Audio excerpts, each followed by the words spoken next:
Bonjour à tous et bienvenue dans ce nouvel épisode de Tacle Glissé, le 5e.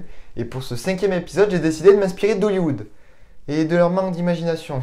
Puisqu'en effet, j'ai fait un remake d'un épisode que j'avais déjà fait quand j'étais un indépendant, avant de me faire acheter à coups de pétrodollars par l'émir d'Ultimo Dièse, Max Vendrell. Au menu donc de ce 5e épisode, télé, radio, presse écrite, bref, médias français. I can see you in the corner staring, motherfucker. You should take a photo. Oh no, I'm about to go, yo. Shorty drop it low to pick it up. She like a yo-yo and I'm getting so much action. À une époque lointaine, où le racisme était toléré et l'homophobie une qualité que l'on pouvait mettre sur son CV, la presse était bien moins influente. En effet, les journalistes étaient rares, les émissions aussi, et la retransmission quotidienne des matchs à la télé n'était qu'un doux rêve pour les plus passionnés du ballon rond.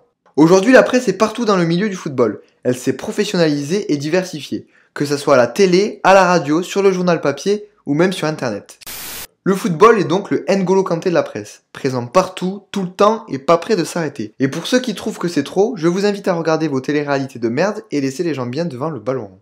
Cependant, ce trop plein d'informations ont rendu les gens plus critiques envers le journalisme sportif. En effet, fini l'ère des Thierry Roland, maintenant on a un public qui s'y connaît plus et qui devient exigeant. Semblable à 3 minutes, 2 minutes de la fin de la partie. Alors ça, je n'ai vraiment pas peur de le dire, monsieur Foot, vous êtes un salaud. Et autant vous dire qu'avec Pierre Ménès, journaliste star, et l'équipe quotidien sportif le plus puissant, elle en prend un sacré coup dans la gueule, l'exigence du public. Plus que l'exigence du public, c'est surtout la possibilité d'ouvrir sa gueule et d'être entendu qui a radicalement changé le rapport de force entre la presse et le public. J'imagine bien qu'à l'époque, les gens s'indignaient déjà, mais leurs insultes n'allaient pas plus loin que leur cercle proche, alors que maintenant, on peut insulter qui on veut, quand on veut, et tout ça de manière anonyme. Je pense qu'Internet aurait connu un beau succès pendant la guerre. Rassurez-vous, Madame Bourdelle, c'est français, c'est la police française.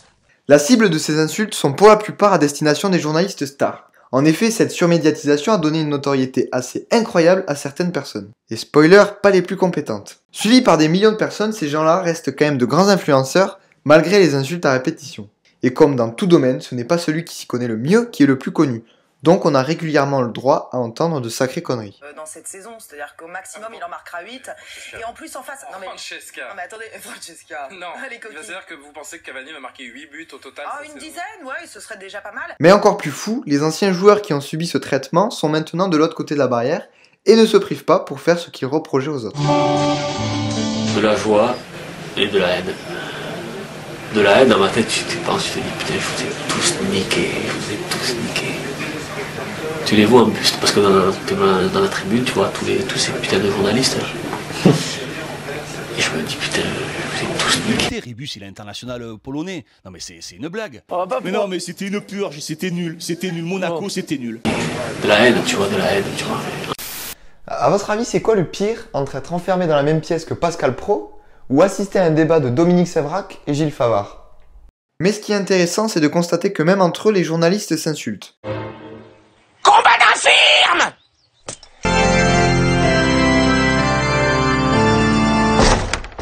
Combat d'infirme.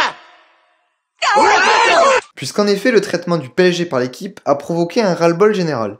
L'équipe, c'est le seul quotidien sportif français, donc le plus puissant. C'est un peu la bible du sportif, notamment sur le football. Et depuis plusieurs années, on remet en question leur professionnalisme. Un hashtag boycott l'équipe a vu le jour et beaucoup se sont détournés de ce journal qui utilise la méthode putassière de faire un titre racoleur pour faire vendre. Aujourd'hui, la presse sportive est tout le temps remise en cause. Et c'est une bonne chose, parce qu'elle a une influence énorme et qu'elle se doit d'être irréprochable. Malheureusement, elle ne l'est pas toujours. Pour résumer, on a donc une presse professionnelle qui s'appauvrit, préférant les polémiques interminables au débat constructif. Tu vas sur le banc. Toi, les joueurs de je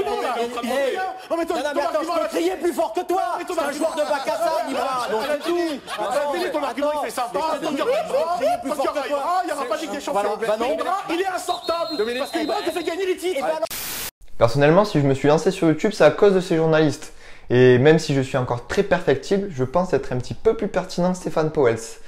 Enfin, je crois. Malgré la multiplication d'émissions de football, sommes-nous donc condamnés à écouter et regarder des gens comme Dominique Sévrac ou Francesca Antonietti? À moins que les gens continuent d'équilibrer le rapport de force. À moins que les gens se détachent et arrêtent de regarder, écouter ou lire la presse qu'ils vomissent. Rien ne vous empêche de regarder le match et de ne pas écouter l'avis des journalistes. Aujourd'hui, il existe énormément de sites alternatifs hyper complets et intéressants qui traitent de football de manière décalée, spécialisée sur un seul club ou encore attachée à un seul championnat. Nous vivons une époque où les médias et journalistes sportifs sont présents en grande quantité. C'est peut-être bien le moment pour passer d'une presse en grande quantité à une presse de qualité.